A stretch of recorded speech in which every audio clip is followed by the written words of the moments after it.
What's up, ladies and gentlemen, boys and girls around the world? I would like to welcome you back to the Real Talk with Zuby podcast. On today's episode, we have got on another brilliant guest, and this is Daniel Kapadia, aka DDK. He is big in the world of esports. He's a commentator, a gamer, and we're going to be talking about a whole bunch of stuff today. So welcome to the show, Daniel. How you doing? Thanks, I'm doing well. Didn't expect this to happen. Obviously, you set it up just yesterday, but really happy to be able to have a conversation with you. I think it should be a lot of fun. Awesome, man. So, Daniel, for people who are not familiar with who you are and what you do, please tell them a little bit about yourself. Okay, so British living in the States. I have been in the esports industry before I suppose you'd even call it esports, essentially competitive video gaming for maybe 20 plus years. And it kind of saved my life in many respects when I was very young and became my passion. And I found a lot of meaning through it. And so I've stuck with the industry, and I've worn a lot of hats. For 10 years, I was broadcast talent, and I recently, within the last year, changed my role. And now I'm the general manager for a professional team with one of the biggest brands in North America called 100 Thieves. And I run one of their esports programs, so their Valorant program, which Valorant is one of the newer esports, but it's quickly becoming the biggest in the world. And so you can kind of think of it. If you've seen Moneyball, I'm basically doing the role that Brad Pitt did in that movie. The general manager is responsible for essentially making sure that the program is successful on the long term. So the team is winning, and you'll get a budget allocated, and you get to do with it as you will. Awesome, man. Well, I'm sure some of my listeners are going to be confused by the term esports. Some people will know what that is. Other people are going to be like, what's he even talking about? So explain what esports is to those who are not familiar. Okay, yeah. Esports is basically just the term we use for competitive video games. So it's like if you think of, let's say, it's funny because we have a term in esports called traditional sports, which you don't use in traditional sports because it's sports, right? It's sports. But in sports, you'll have tennis, football, rugby. There's lots of different types of sports. And esports is basically just a catch-all kind of umbrella term for video games that are played competitively. And I suppose there's some degree of play with the term in the sense of what kind of classifies an esport. But I think for simplicity's sake, a game that has leagues, people play it competitively, and they're looking to play professionally so they can maybe earn money through playing that video game is sort of what's considered loosely an esport. Mm-hmm. And you said you've been doing this for over 20 years, and I can see you're a young man. So talk me through a little bit of the story that led you from, I assume, just playing games as a hobby as a kid to doing what you're doing now. Like, walk us through that. Yeah, so I was always a very competitive person, so naturally gravitated towards sports from a very young age, or anything competitive, really. I felt a great affinity for it. But due to, I think, just not the best upbringing, lots of kind of strife within the family and so on and so forth, divorce and moving around, I was kind of very displaced. And the only thing I really had to kind of work with, beside my love for video games, was an internet connection. I would try to play sports, in these various places I would find myself, moving around, but it was kind of very disconnected because, again, when you go from place to place, you can't really stay with a team. You can't even necessarily stay with a sport. And the things I wanted to do sports wise weren't really available. So had a computer, had an internet connection, and, did also love video games, and found that you could actually play competitively in certain video games. And the first one that I played was a really old game called Quake 3, and that was the game I eventually ended up becoming a professional at, and one of the best players in Europe, in the UK, and Europe. And then I eventually in 2005 managed to get onto contracted to a team. But back then, most players weren't really salaried by the professional teams. You'd get sent to events, but sometimes maybe your team would be responsible for paying your hotel and everything for you to compete, and maybe you would actually have to pay that cost. So you'd have to pay to compete, essentially, which was for something that didn't make you any money, was pretty challenging back then. So, but that's kind of how things started for me. And the other thing that was a limitation too is that these tournaments, the competitive scene, was very heavily driven by sponsor money, and from endemic brands. So let's say brands like Intel, for example. They make processors, so makes sense for them to sponsor a tournament for a video game that gets to kind of act as a marketing tool for their products. The thing is that doesn't really create a sustainable market, essentially, because the game after a couple of years looks kind of old and dated, and there's a new game that has fancier graphics. So those of us that were really interested in playing competitively in the early to mid, even to the late 2000s, we had to have the flexibility to be able to switch games, because we don't know where the money's going, and if we want to continue to take it seriously, then we would like to follow the money to some extent. So that created kind of an unstable environment. There were a couple games that managed to be stable and have continued their legacy to this day. I think Counter-Strike is the biggest example of that. Has been around for 20 years, and it's not really been changed all that much. I remember people playing that when I was in boarding school, like 20 years ago. Yeah. Have you played yourself? I've never actually played Counter-Strike. No, I've never played Counter-Strike. I remember as a teenager, there were some kids I went to boarding school, and there were some boys in my school, particularly the Korean kids, who were really into Counter-Strike. I remember walking they used to play in the library, like the house library. So sometimes you'd go in there and there's just kind of cables running around the place, and they're on their laptop and they're all eating their noodles and just like cussing at each other in Korean. And you sort of walk into this thing and sort of like, whoa, what is going on here? But I did used to play a lot of video games when I was a kid. I never played Counter-Strike, but first console I remember was the Atari 2600. I'm dating myself here. Followed by the Nintendo Entertainment System. Then we had the SNES. Stuck with Nintendo for a while. N64, GameCube, and then I'm going through all the consoles I've had. I've had an Xbox 360, an Xbox One, and a Nintendo Switch, and then some of the portables as well. Lots of the different Game Boy iterations. I remember getting the old school. I remember when we had the old school original Game Boy way back in the day. So I'm someone who I would describe as being interested in video games, and I actually know more about them than people would expect me to. But I'm not a gamer. Most weeks I don't play video games. I probably play video games like a few times a month. I'll get into something, and then if I'm traveling, I've got my Nintendo Switch with me, so sometimes I'll play that instead of watching a movie. But I'm very far from the world of full-blown competitive gaming, so I'm quite intrigued by it, because it's one of those things that I get to some level. I probably get more than most people get, but I'm not like all the way there. I'm still kind of like, this is weird. So I'm intrigued to talk to someone who's like very much embedded in that world and has been doing this for a while. Yes, it's so funny because we'll probably talk a little bit about Twitch at some point, but when Twitch came along, for those of you that know what it is, but for those that don't, it's a live streaming platform that was centralized around gaming culture. So you're watching people play video games, basically, and anyone can kind of make their own little TV channel where they're streaming their video, or their gameplay, and you can just watch that and just hang out with them. And it's funny because a lot of people are like, oh, I don't understand this concept. Why would you watch somebody else play a video game? And I'm like, but you watch people play sports. It's the same thing. It's just entertainment. It's watching someone who's skilled at something or entertaining do a thing. And I think, especially with video games, I think one interesting distinction that I think you'll find quite interesting, and something that's been interesting for me too. I've listened to a lot of different podcasts, and I know that I've heard a lot of people who would maybe make the case that video games are a waste of time, in the sense that it's used for leisure singularly, and that you're not necessarily getting too much else out of it.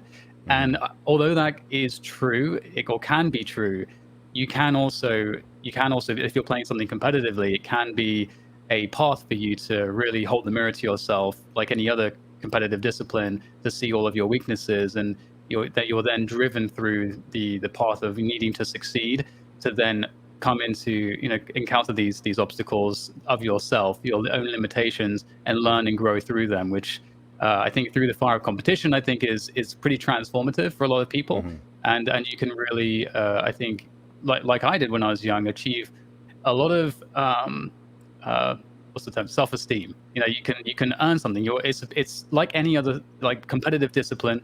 It is a meritocracy.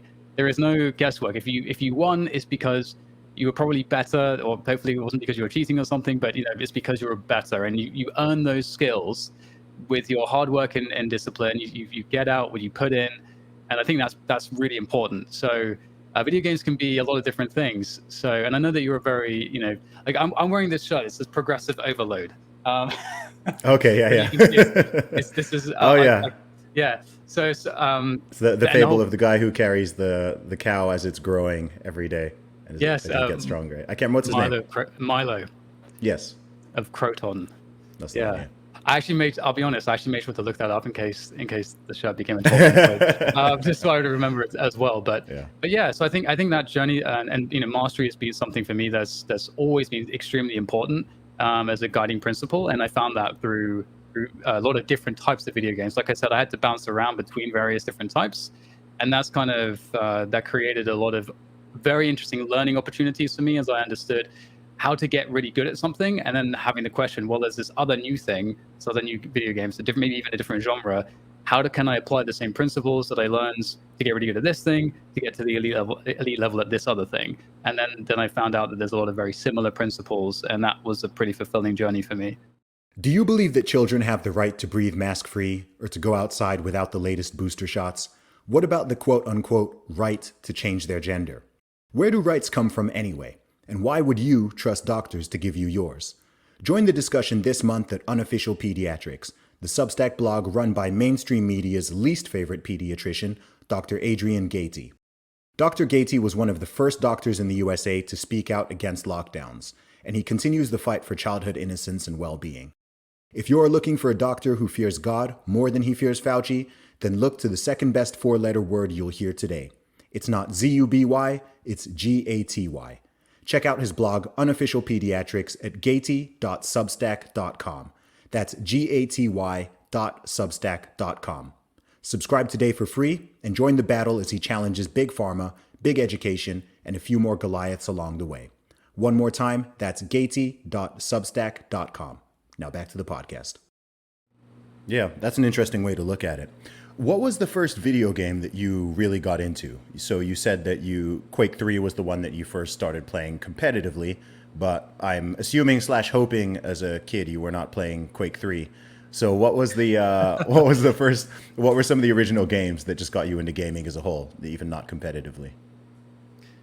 Oh, it's interesting. I was always around computers from a young age. There's a lot of casual games. So when I was very, very young, I would watch my brother play just like point and click adventure games like Monkey Island, like all the LucasArts adventure games, if you're familiar with those, yeah. Yes, dude. I miss them, Matt. Dude, those games were amazing. Those games were so good. I think it's such a shame that genre has dwindled, if not died. I know it hasn't died completely, but man, those point and click adventure games were the wave. I loved those as a kid. There was actually a new Monkey Island that was released recently.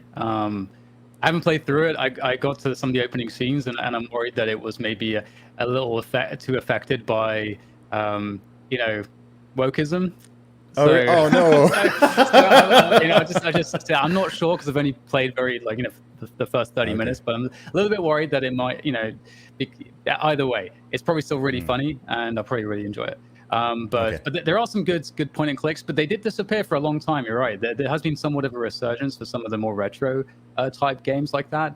And one of the original creators, like the two kind of geniuses, I guess, behind Monkey Island and the humor of a lot of the LucasArts adventure games was Ron Gilbert, who created the new one, and Tim Schafer, who then proceeded to, I think he's still working at Double Fine, and they've done a lot of really great games too. But yeah, so some of those games, Civilization was a great game. I learned the word Babylon when I was 3 years old, watching my brother play Civilization. So that was very educational.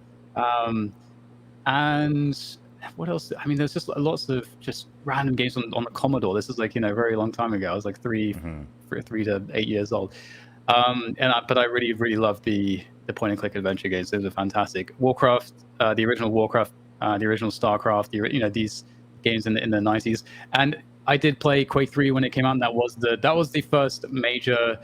I actually am so hooked to this. Like, wait, you're telling me I can play this other guy, and I can beat him and now I'm better than him, and then he has to try and beat me. I just love this, it's a very basic concept, but I was just completely addicted to figuring out, okay, my brain was just suddenly working. What are all the little tactics and strategies and approaches I can learn? How can I improve my mechanics in the game? And then that was just that was the end of it, really. At that point, I was like, I knew that was what I wanted to spend my time doing. Seems kind of sad, man. But it's worked out for me. Yeah, dude. Props to you, man. I mean, look, I'll be real. My position on something like this is sort of like, look, if it's and this is not unique to video games. I think, look, if it's your career and you're making a living from it and you're enjoying it, whatever, then it goes from being something that is potential. Hobbies are fine, right? Like, hobbies are all fine within moderation. I'd say there's a level of sort of time and energy spent on something where if you're going that deep and you're not getting a reward from it, then that's when I consider it a waste of time. Do you see what I mean? So if there's someone there who's not a competitive gamer and not a streamer by profession or not a commentator or whatever, and they're just sinking 6, 8, 10 hours a day into some video game that they're not building an audience from, they're not making any money from, they're not then I'm like, okay, that's a complete waste of time. By the way, I would say the same thing with obsessing over normal sports. I'd say the same thing about obsessing over politics. Like, if you're not a political commentator, you're not a politician, you're not like, if you're spending 8 hours a day ranting and raving about what's going on with whether it's the Democrats and the Republicans or it's Tory and it's Labor or whatever, I'm like, bro, you're wasting. Like, what's the point? You're just wasting your time and energy, which you could be spending actually progressing life in your career in some way. But my view on it is different, where it's like, okay, like, if that's what you do, so of course you're going to spend time on it and you're going to want to keep upskilling and getting better and being competitive and being creative. It's a different thing. But I think it's a foreign concept to a lot of people because it is new. People are very familiar with the idea of sports, or what you guys would call traditional sports. It's been around for thousands of years. People are familiar with it. They get it. I would say, yeah, I mean, watching people doing things, watching people who are great at a certain thing, there's a natural human appeal to that. And within moderation, just being a fan, observing whatever, that makes sense. But yeah, I think with everything, there's sort of levels. There's levels to it. But I think the esports phenomenon is very interesting because it sounds weird. It's just kind of like, wait, that's new. Like, that's a thing, right? Like, when I've told people that there's esports stadiums, or even the term esports, I remember actually explaining it to my parents a couple of years back, and their minds were just blown, because when they think of video games, right, they just think of like, oh yeah, those things, our kids used to play those in the 90s and the thousands and whatever, but that's not something you can earn money from. That's not something you can build a stadium for and people are going to go and watch, or you can host a huge online tournament or whatever.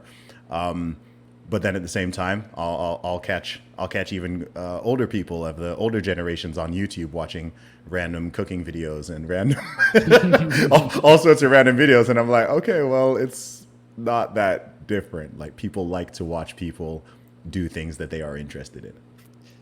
That's so true. That's so true. Yeah. It's such a human thing. It's so interesting too, just the breadth of human interest and just how far people go. I think Richard Feynman was famous for I think it was Richard Feynman who said, if you look deeply enough at anything, it will become just impossibly fascinating. And it's just, that's not verbatim, but something to that extent. I think it's very true. I think everything in life can be extremely interesting if you go deep enough.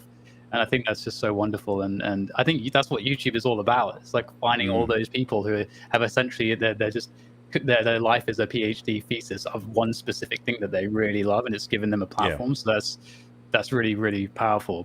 I think another. Yeah, sorry. Go ahead. Well, the British politeness battle. Okay, let me trump it. I was gonna say that another thing with my view as well on lots of things like this is you don't need to understand everything, right? Like, there's gonna be hobbies and interests and things that people collect and things that people do and whatever, which to other people, some people quote unquote get it and other people just don't. And I'm quite comfortable with recognizing, okay, there's some things I get and there's some things I just, I don't, or I get to a degree or whatever. I mean, the idea of sitting on YouTube and watching videos of people showing what they bought from the shop, or showing like makeup tutorials or whatever, I'm like, bro, that's like mind numbing to me. But you know what? I'm not the audience. I don't need to get it. There's other things that I'm into, right? I don't know, powerlifting, right? Bodybuilding, whatever. There's things I'm interested in, which other people are like, dude, like, how's that even interesting? And so I just accept, okay, you know what? Some people collect expensive watches. Some people collect stamps. Some people are into pens. Some people do train spotting. Some people are bird watchers. Whatever, man. Like, let people. I came across the other day, actually, funnily, I say the other day, no, last year. Funnily enough, I was in Austin. I was in Austin, of all places. And I was walking through, I think it was Zilker Park. And I saw these guys doing, what do they call it? Sort of like the LARPing, like the live action role play stuff. I think they called it foam fighting, to be more specific. So, right, so they had these like weapons made of foam, and they're all dressed like medieval knights and whatever. And they have these like, and they're just there sort of like battling out there in the field. And I'm like, what on earth is going on there? So like, I'm not afraid of strangers. I talk to strangers all the time. So I was just, walked up there. I was like, excuse me, guys, like, what are you doing? Like, I'm genuinely curious. What are you doing? They were explaining the mechanics of it to me and how you score points. And, there's archers and there's this, and, they can use magic and whatever. And I was like, this is the nerdiest thing I've ever encountered in my life. But you know what? I'm glad you're outside. I'm glad you're in the sun. I'm glad you know what I mean? Like, dude, if this is what it takes to build community, and especially after the last couple of years where people have been all isolated or whatever, I'm like, God bless you. Like, I'm not going to be hyper judgmental of that. I'm like, it's not for me. Like, I'm not going to show up next Saturday. But, if it brings people together and it fosters community and it's active and it encourages people to get better or whatever, I'm like, cool. Like, I'm for it. I don't need to do everything. I don't need to participate in everything. But I think it's good. It's funny because you remind me as well. Like, I used to say to my mom, like, hey, it could be worse. I could be doing drugs. Yeah, right. I feel like that was like a really good counter argument, but obviously it's just a false alternative. But that's fine. That does seem to work for me. But it's true though. Like, it's interesting. It's just because stuff that we find stuff weird or we can't understand it to begin with, doesn't necessarily mean that there's and it doesn't have to be value for us. It's not about us. And I think that's what's really interesting. Honestly, there's so many different ways I think we could go with the conversation, because I know that you talk a lot about just the UK and sort of going to America and the travels and just the differences between the different places and how people think differently, and I think that if I'm the reason why I'm bringing this up is because one of the big differences I noticed going between the UK and America was it really forced me to question a lot of assumptions. And the interesting thing there is that there are so many assumptions that we have and operate and are almost guiding principles that are kind of unchecked because they're just sort of implanted in us by just osmosis. You just live in the place and you pick up various assumptions. That's just how any kind of commune of any kind functions. You all kind of move the same motion in many senses socially, and there are some really deep underlying principles, things that, for example, were a challenge for me to kind of get to grips with. And one of those things was actually the idea of altruism, right? Because altruism is, I think, very fundamental in European society, and it's a utilitarian idea, which is essentially got a lot to do with socialist thinking. And going over to America, you have a much more individualist based way of thinking, with a more capitalist society where you're more concerned with the idea of freedom and individual rights. And it's really interesting because the word freedom, right, in Europe is thrown around as a meme, almost propaganda against the way that Americans may choose to look at their own values. And I found that very interesting because generally speaking, as I spent more time in America, I realized there were more and more kind of assumptions that existed, and I recognized that there's more propaganda than I thought that there was that would color my expectation of what life was like in America versus what it was really like if you actually do live in America. And the reaction too of moving here and living here has been interesting in the sense that there's a lot of people that have spoken to me thinking that, oh, you're in Texas, everyone's around shooting guns and like, you know, killing each other. And it's like, and even in the States, I've seen that. You know, I go to California all the time, and I was in an Uber recently, and I was like, oh, you know, I've moved to Austin. I used to live in LA for a few years. I just moved to Austin. I've been here for a year. It's really awesome. I prefer it. And the guy's like, oh, it seems like the taxes are good, but like it seems way too dangerous, all the guns and stuff. And I'm like, it's very, very, very a perspective with this really lacking nuance there. But it's interesting because it's a perspective that is, I think, bred of just these assumptions that get kind of pushed into you. So you got to be really wary. I feel like we have such a burden on every individual to be really wary of the things that come our way, ideas wise, and to what extent we actually question those ideas. It's pretty exhausting, I think, actually. As a global nomad who's constantly on the road, I often find myself connecting to the internet in insecure locations like airports and hotels. Sometimes I want to access movies, streams, and other content that's only available in certain geographic locations. And at all times, I want to be able to browse the internet with peace of mind without anybody snooping on me. That's why whether I'm at home or on the road, I never go online without using ExpressVPN.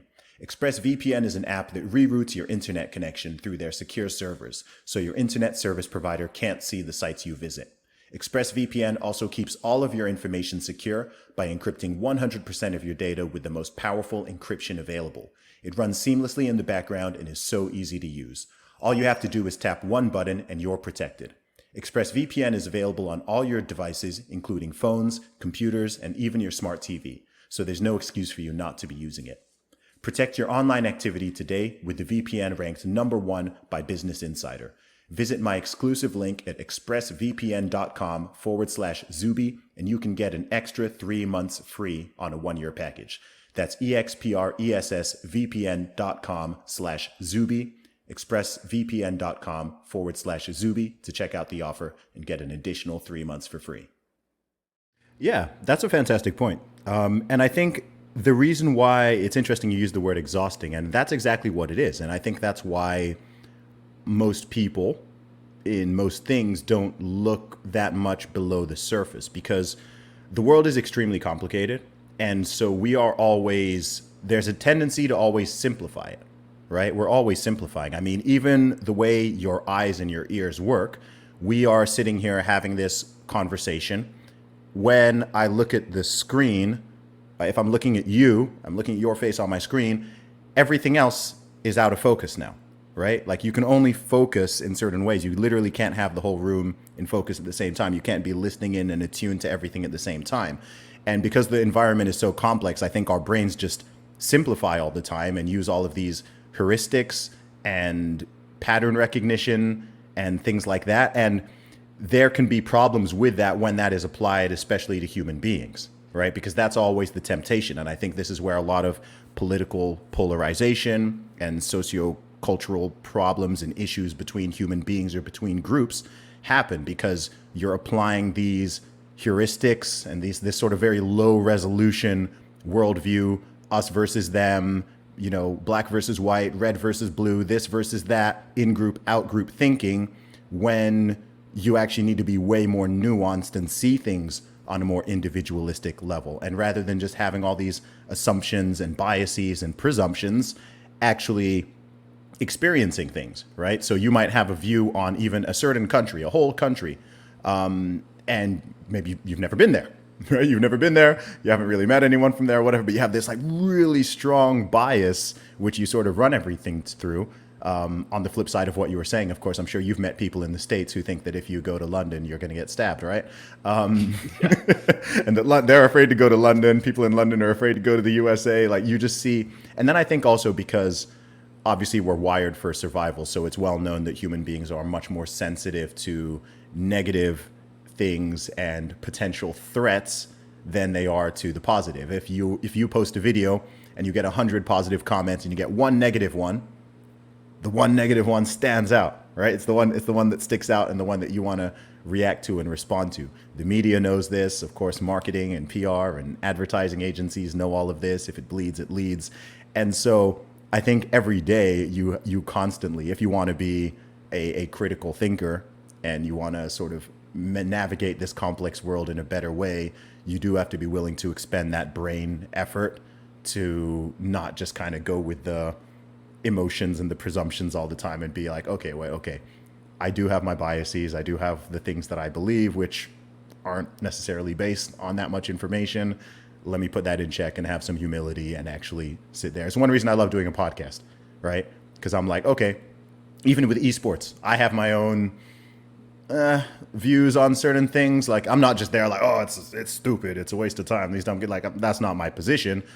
But, and I do want to talk about this, but I do have certain concerns with some aspects of it, especially as it pertains to people's social well-being, as it pertains to men in general, in particular, just because it's such a male-dominated arena, as it pertains to physical health and mental well-being and stuff like that. So actually, let's go into that. So as someone who is very much in this world and who I can tell is, you know, you think about a lot of this stuff more than average. What do you think are some of the potential concerns or issues or problems that can come with the video gaming, I guess video gaming as a whole and perhaps esports in particular? What are some of the things that you see? It's a really interesting question. I think there is nothing in life without trade-offs. I think there's always a cost to anything, and I think I've personally experienced some of those costs myself. Initially, for me, I put so much time into the video game world that whilst I got the benefit of this self-esteem from earning these kind of skills, I then had, as you mentioned, the trade-off in initially physical fitness and also social skills. For me, in my story, I one day woke up and I think I was like 16, and I was about to swear there. I am fat. What the hell happened? I just woke up and just have this awareness. Suddenly, I look horrendous. So I took it upon myself to kind of fix that, and I managed to do that really promptly. But there's many that don't, and that is a natural side effect. You're way less active than otherwise you would be. So physical fitness is an issue, and that is increasingly an issue. And you're doing an activity which is, maybe it shouldn't even be called an activity because you are so inactive essentially. And I don't know necessarily what the solution is per se for that. I'm a big believer in the sense that, or at least from what I've observed, generally with human behavior, it tends to go from one extreme to the other before kind of averaging out in the middle somewhere. And I think that with esports and video gaming and how it's grown, how ubiquitous it has become in the last decade especially, I think it's becoming more normalized, and I think that it's becoming a part of. It's less the case that sure, you'll always have the the 20% maybe that are so into it that they're really not doing anything else, and perhaps they are getting really into a very poor physical shape and will have poor health outcomes because of that. But I think that most people, the demographics widen to such an extent that most gamers I see these days aren't sort of the any kind of stereotype. I think I use the word ubiquitous because in the culture it's become really accepted, and there's lots of different reasons for this. And it means that generally, from what I see now, like lots of professional players that come up, I see them as amazing young talents in their teen years, and they're very different to the ones like 10 years ago, because now it's more normal to play video games, but also to socialize. You're not as siloed into this kind of group of I'm a nerd. I'm kind of associating with that kind of stereotype, and I'm not cool, and all of that. And so instead, it's the case that actually no, there's girls that I know that also play video games. There's I'm socializing people on Discord and at school, and there's like other normal things that I'm kind of still a part of. So you don't get pushed away or isolated away. I think as you may have found people would if they were really into video games in the past. So that's kind of changing. So that's kind of what I mean as we go from extreme to extreme. And now we're kind of getting into a middle ground.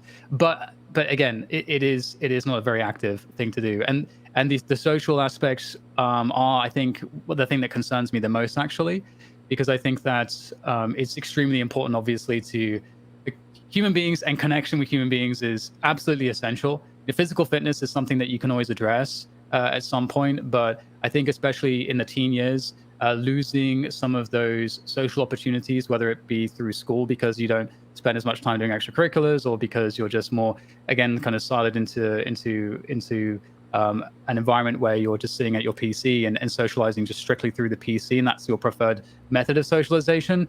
That's fine and everything, but again, you're losing these very key skills, and you do get behind, and that is a very real thing, and that can create, I think, a lot of is a ripple effect there, I think, for your future relationships and your future development.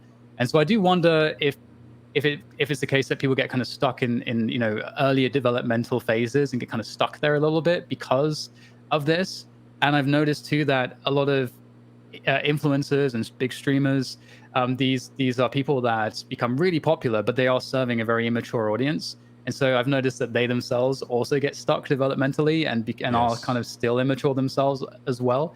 So there is definitely something to this. I feel like you're asking this question at an interesting time because we're in the middle of it, really. I don't really know what it's going to look like when we get a few years down the line, and maybe later on from that. I know that my generation of players is kind of a little bit all over the place. People in my age kind of got aged out quite early on. So if you didn't get into the industry, how old are you? 34. 34. Okay. Yeah. We're same generation. Awesome. How old are you? Yeah, I'm 36. 36. Okay. Cool. Yeah. Right. Yeah. So people around my age, you were either aged out and became, you were forced to become more normal, I suppose. At the time, it's kind of how you probably look at it. Go to school and so on and so forth, or you kind of got into the industry and you've been sort of a pioneer of the industry in some respects, which is kind of more the position I'm in. And we've all had to kind of like figure things out over time. But I can see that the people that are coming up now are a bit more, a little bit less affected, I think, than people like myself. I've noticed that a lot of people like myself, a lot of them had reasons why they were spending a lot of time alone. Whether it was not having the best family background or whatever it was. But just going back to that old example, when you're siloed into a group that is by nature more isolated, you generally don't integrate as well with socially, and I think that does have a huge impact on happiness overall. And it's hard to solve that. Like when you miss some of these developmental phases, I feel it's very difficult to go back, especially if you've missed the school years and you were going to school and now maybe you're at university. I went to university and I was a complete idiot when it came to being socialized. I had lots of issues. I couldn't look girls in the eyes when I was in my teens. I again, much like one day waking up and seeing that I'm just in horrendous shape and I can't see certain parts of my anatomy when I look down. I was also unable to look at just have a conversation with a girl, and I would sweat profusely, and I was like, oh my god, this is a problem. I want to be able to socialize with women. What do I do? And so I was like, okay, well, I got really good at Quake, so how can I apply this approach to getting good with women?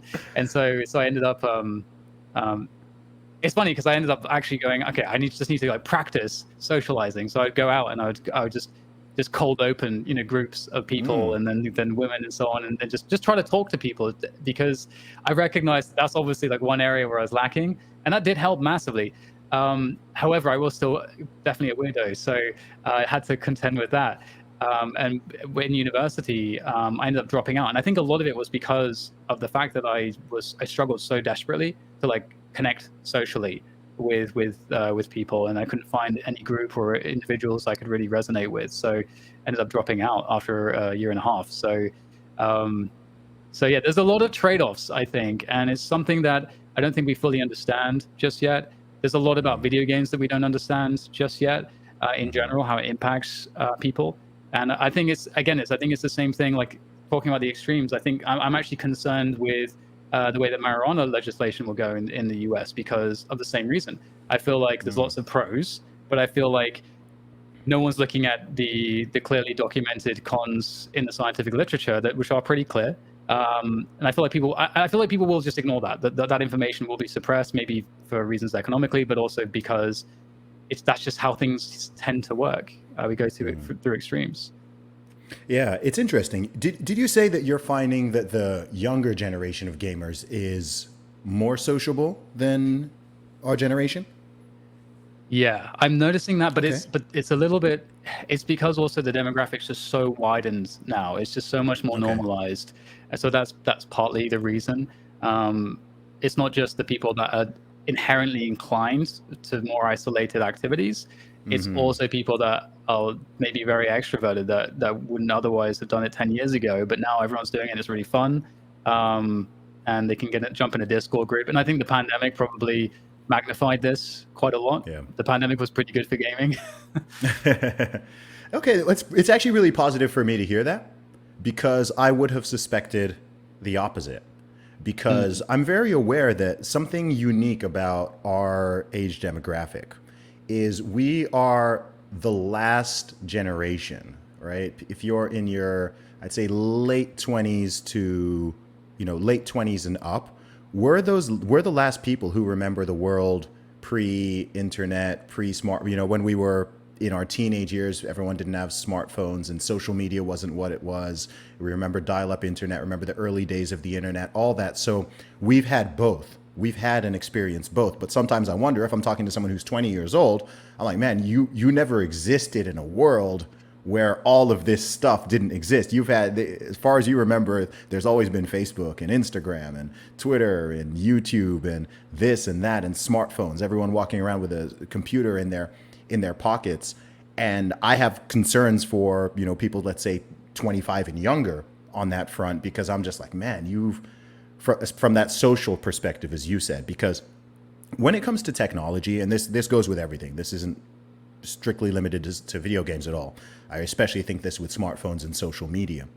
I think that they're a great addition, but my concern happens when they become a replacement, right? So if you have your real world friends and your real world social skills and your ability to look people in the eye and to communicate and to talk and to exist in the real world and be fully socialized, and then also you're on social media or you're gaming or you're whatever, and that's just like additional, awesome, right? I have tons of friends that I've met through social media, probably way more than 99% of people. But I can also socialize in the real world and make friends in the real world, talk to strangers, whatever. I've kind of got the full gamut of the social skills there. But what concerns me is and I have talked to people like this where, they've never met their best friend in real life, or when people are dating someone who they've never met, or all their friends are online or in this video game, or they just know them by their avatars or whatever. I'm like, that worries me. That's when I'm like, wait, so but what about like the real world? Like if you don't know how to socialize in the real world, then that's gonna massively hold you back, because digital realm is cool and all, but we are human beings with bodies that exist in a physical 3D space. And I do have some concerns of, this sort of dystopian future of people just sort of plugged in Ready Player One style, and they've just got their goggles on or whatever, and everyone's just fat, and they're just being fed through an IV or something. And I'm like, man, I don't want that for humanity. Yeah, I mean, and honestly, my perspective, my sample size, my anecdotal evidence is limited. It's very limited, and it's also, it could very well be the case too that the bar has changed for what seems like acceptable or good social skills. It's much like in the pandemic, I think that I believe that didn't they change the grade standards like massively? I mean, I know this happens over time in general, that it's easier to pass everything, but the bar gets moved basically, and I wonder if if that could be partially the case too. How normalized am I to some of these changes? I mean, that's the thing with human beings. You always have to ask the question of it's like the frog in boiling water. Is it the frog in boiling water? Just Yes. the Yeah. temperature slowly changing, and it doesn't realize it's boiling to death. And I think that is a very good analogy for But by the the. way, I've heard that whole analogy is like false, and that the frog Okay. actually jumps out if you actually do it. Okay. But yeah, Fair enough. All right. Well, the point stands at least, and but because I think it's a great descriptor of human psychology, just the adaptation. It's so fascinating that we are so incredible at adaptation, but it is actually also the thing that is our biggest enemy in many respects. that we adapt to so many things. Just for example, any early childhood trauma that you create adaptations that then are amazing because it allows you to survive, but then you're like, oh, now I have to discard these deeply rooted issues that I have because of that. But I think ultimately, I think it's there are a lot of pluses to video games, much like the marijuana example.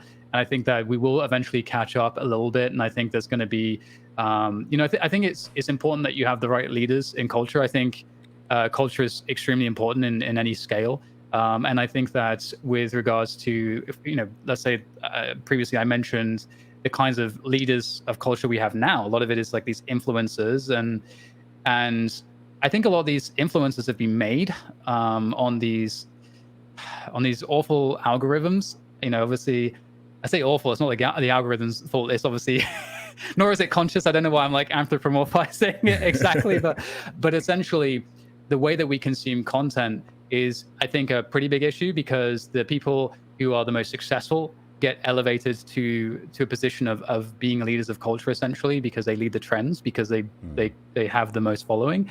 And what I see is pretty low quality, and that's because what allows them to get to that point is low quality. Like the algorithms for content creation on various social media platforms and YouTube and so on generally tends to favor volume over quality. And so, I often feel like most content sucks that I see, especially in my industry.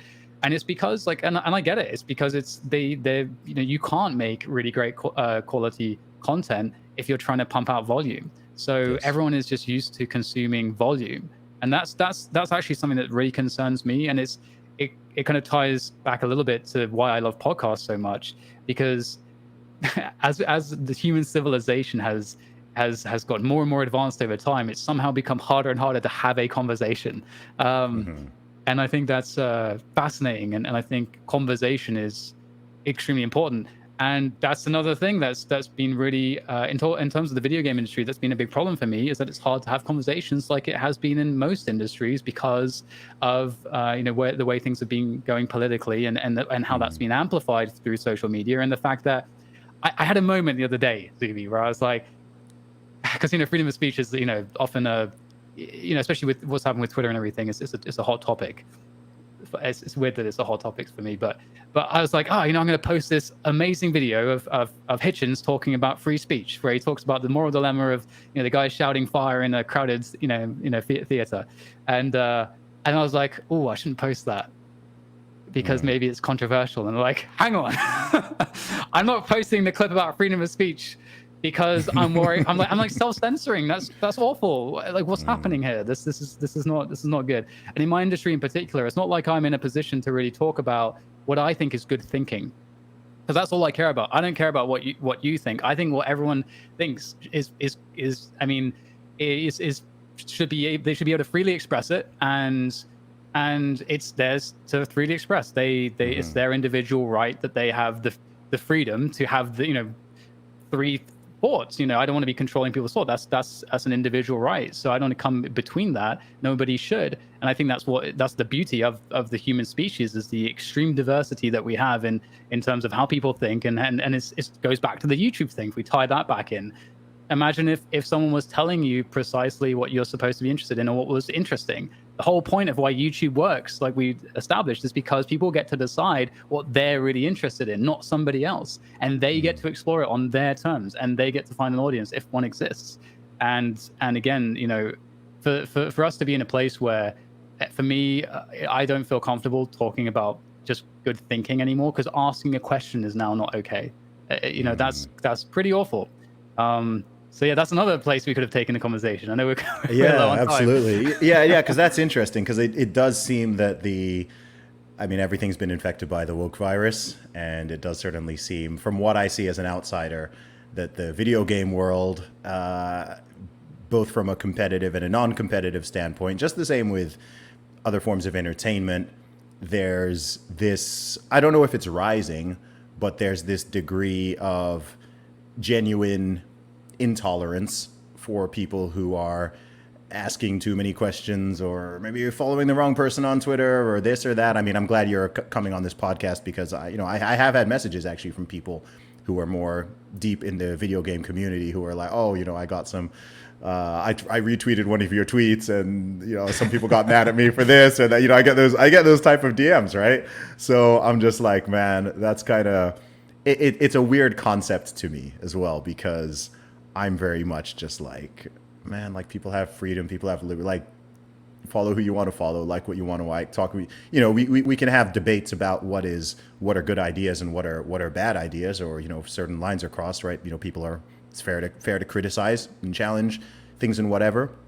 But for that to happen, you have to at least all agree that people are entitled to their thoughts and their beliefs. And if you want to change someone's position, or you think someone is in the wrong, I don't think the best way to do it is to, ban them or deplatform them or fire them from their job or get all their sponsors to drop them or do that. I think it's you have a conversation, right? You address things like adults, not like children, and also have this acceptance. Again, if you want to talk tolerance and diversity and all these buzzwords people like, what are these things really supposed to mean, right? Tolerance doesn't mean that you agree with everyone's position on everything. It means you accept that people are going to have different beliefs and views and actions on things and opinions, but we can still get along. We can still be civil. Everyone still has the same rights, and should be treated the same and be treated fairly and so on. But that seems to be being lost. Although I do have an optimistic sense that the pendulum is coming back towards more moderation and more sanity. I think there have been certain excesses and overreaches that various individuals and companies and organizations have done, which have kind of just made people be like, whoa, okay, wait, like that's going way too far, and they're now getting a lot of backlash from that. So I do think it will moderate. There's a lot of new things going on. There's a lot of new technology, all the way that we're communicating and all this stuff. It's new. It's new. So I think there's going to be growing pains. There's going to be misses. There's going to be mistakes, both from individuals and from organizations, even from the big platforms themselves. You talked about Elon taking over Twitter. I think that's a very positive thing. You can see a lot of people being reinstated, and the Overton window sort of opening back up a little, and not having this creeping sense of, oh my gosh, like, if I say the wrong thing, am I just going to, one day my accounts are just gone? So I think there's a lot to be optimistic about. Yeah, and there's one point I want to use around this to kind of tie in a little bit to some of the previous talks. I mentioned progressive overload. We talked about like mastery. We talked about competitive disciplines, the meritocracy. So we're like really talking about general concepts that as they relate to human growth. And I think most people resonate with the idea of growth. I think that's a very human quality, is to pursue growth in various forms. And generally speaking, growth is I learned this term from Rhonda Patrick. There's a term in biology called hormesis, which is there's a process that happens in the body that when your body is stressed by something, like you eat some broccoli and there's like some little toxins in the broccoli or whatever, it creates some stress on your system, and then that creates an adaptation. And generally speaking, this is how our biology is designed. So basically everything human related is designed this way. You create the stress, or there's resistance that then forces an adaptation of some kind, which makes you stronger, which is growth. So your system is designed almost to be broken to become stronger and to grow. And with regards to conversation, with regards to ideas, it's exactly the same thing. When you come across opposing ideas, or even ideas that are unfamiliar to you, you're experiencing their like resistance that you can. That's a challenge. That's like me playing a competitive game against somebody. They are, again, as like I said earlier, like there's one way of saying it is that they are the mirror. They're showing you your weaknesses, or the things you don't understand, or the things yet to be conquered, to then get over that hurdle, which is maybe what they represent in that competitive hierarchy.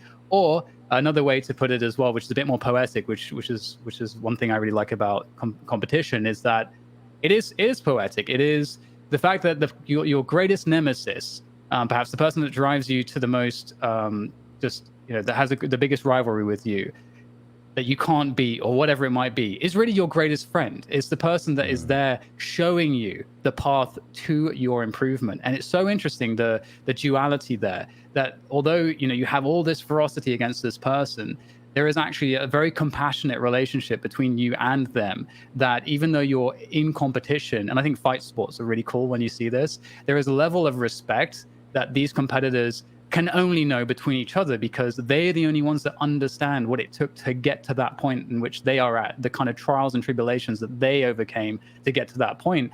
And I think that is one of the most awesome human stories that everybody has accessible to them, is facing adversity and using it for growth. Amen. I love that. Daniel, man, we could go for a long time, but I have to be cautious of the time. But where can people find and follow you online? Yeah, so on Twitter, my handle is DDK Esports, and I also I make some YouTube videos. I'm on Twitch. YouTube is 4K DDK, and Twitch is DDK TV. So if you want to follow me on any of those platforms, I tend to make a lot of content. And equally, if you want to follow what I'm doing with my with the team that I'm running, 100 Thieves. 100 Thieves is the team that I'm working with. For those of you who don't know anything about esports, Drake is one of the owners. And yeah, if you follow them and you follow the Valorant program, you'll be able to see essentially what my team is doing. We're one of the best teams in the Americas region right now in this hemisphere. So it's pretty exciting. We have a big tournament coming up in Sao Paulo in Brazil in mid-February. So if you want to start watching Valorant, you can follow 100 Thieves, and I'll run in Brazil. Awesome, man. Well, good luck with the competition, and thank you for sharing some real valuable insights, because I know with this podcast, I've got a really broad audience demographic, literally from teenagers to people in their 60s and 70s. And so I think you've done a fantastic job of explaining some of dispelling some of the misperceptions people may have about this entire world, while also acknowledging and explaining some of the concerns that you personally have and that exist wider. I think it's actually, this technology is not going anywhere. People are into this. Millions of people are into this. And so I think it's important to have these conversations and understand how we can keep people mentally healthy, physically healthy, socially healthy, all through this, while still, of course, having maximum liberty and having people, being able to enjoy the various things that they want to do. Awesome. Thanks so much. I appreciate you, Daniel. Thank you.